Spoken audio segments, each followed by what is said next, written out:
men chala da kan ka cha mat pin cha wo kon na men tama chala kut ko kon go jen point na bana dat kon bana ka kulat ko cha na wur mu cha ka doctor yang machar cha na je lo ko jen point de cha na je kap ti ne ka dia tin kon ta pin wal ni dia kon ta ka tin bi ka te bom ko ken pan ken cha ko cha ba ma wo ken tarante ka kot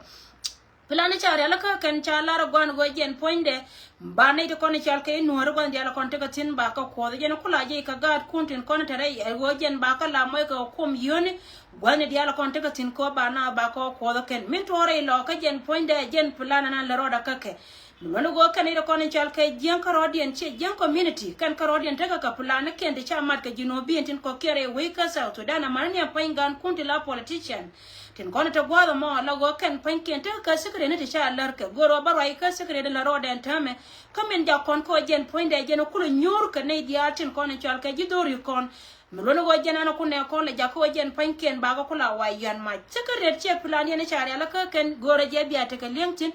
en go jen point de chare la ka go jen ba nuore ba ka yin ko ka rodien ka bi ga nyen karo Mano go jen ba ko ko ziti ba ko jen ba ka dar bala te ka ji kan ai go jen an la rai lo ka mi she ko wona ma kwa chu ngai go jen point ne plan dia na ma cha pas shin ho rodien ku tu ka me chara na ka rodien la go jen te la gad janga ma ba nyoka mananke mi bia len ka dortin kon chara la ka balar ya ka go to da go ka beno Mano go jen plan na ma chara la ka kan go kan panken bu kur bete tin rai nuore ka rodien ka bi nuore rodien na kana na gor ka ken ba mai ba kar ya laka kan ka jana ta mace tuwon wajen kwadai kwa ka da kam ni kun ce ni kun a wajen point da ba kor ba wata ka jaka bana rin wannan mako yace wato me shi ko na ba ngai go sha lon ka da shi kuma me shal ka kuma janga ce tiang rai do ri kun dia ce ka men ti ne dia tun wannan kan la ka bagra ba kan la ri ne jiyan ka ayo ci ne ramat aji mun go jen point da me shi ko na jana na gor ka da jakan mako yace ngai wajen cha twal ken yen ga pingwa ne dia la kon ti yen tin yen wari Bega cholo yire juba ka ba gad kuntin konta kase jen ba yo koy wazaken bulana ma jere chari ala ka ken go ko dun cha bu ko cha ye bulon ne tin kono gori yan ka yan jino bi na kontre we ka South Sudan cha ka bulon ya ken dum do wajen panken bika kon yen kana pinchie ni ba ko ma ba jor ka meter ka je ken manu cha ko ngai wo cha ra nyot yen ko rodun jen point de be cho luin ko wajen bika lu jo ko cha ngai chi kwar cha tel bom gwanan te ka tin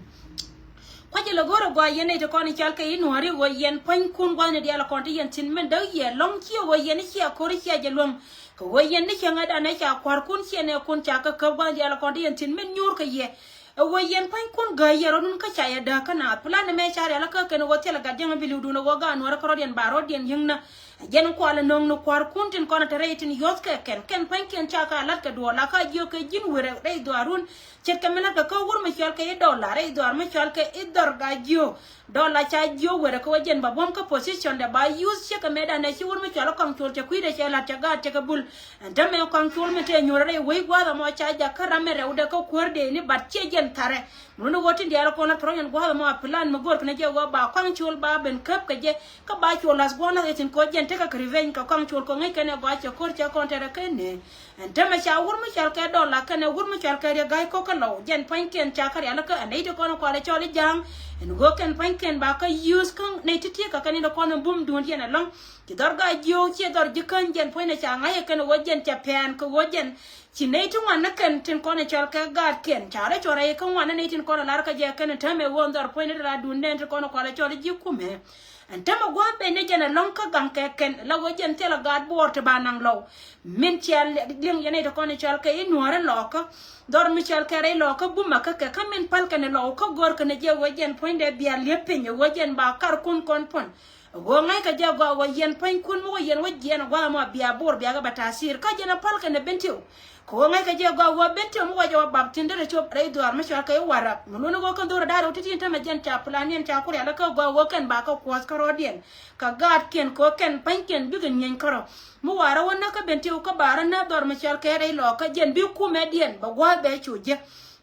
Mulon wajina te ko kori hiale ma wale chi nyere lo ka ga kan cha bi ka kan rotin kon lat keken ko telo gome ba wotin bateni en gwa ma cha ngai gwa gun mi chal ka doctor ma char kan ne ka telo ka dor mi yen ka me be wun mon kula wa chong tin ko ngai ka je gwa ngoran ma cha las ka ko en go jena ba ko de ba jo ngot la gore je bi ji mon dia tin kon la te ka te nas kan bi ka te ka ngai en go ra me jen point de men cha ko de cha ga cha jere durodi jen te ka dor che te dor jen point ken ga ya ka mi she ka wono wo ken pen ken ngai ken go te la war gang ba kan win mon mun yo je wo doctor yang ma chare je ne cha je yen dung do go jen ba nang ne je kan nyare no ko ba le ken ba ku la barar ko la ra yen dia la ro plan ne chare la ka ken wo ba yo ko ko rodun ka me je nuor ka ngai je gwan go jen tomorrow ki dini do wo ma char ke yang ma char mu go je wo pen na do nuori be yin te ka be te ka sura South Sudan tet ka me da ne ya ko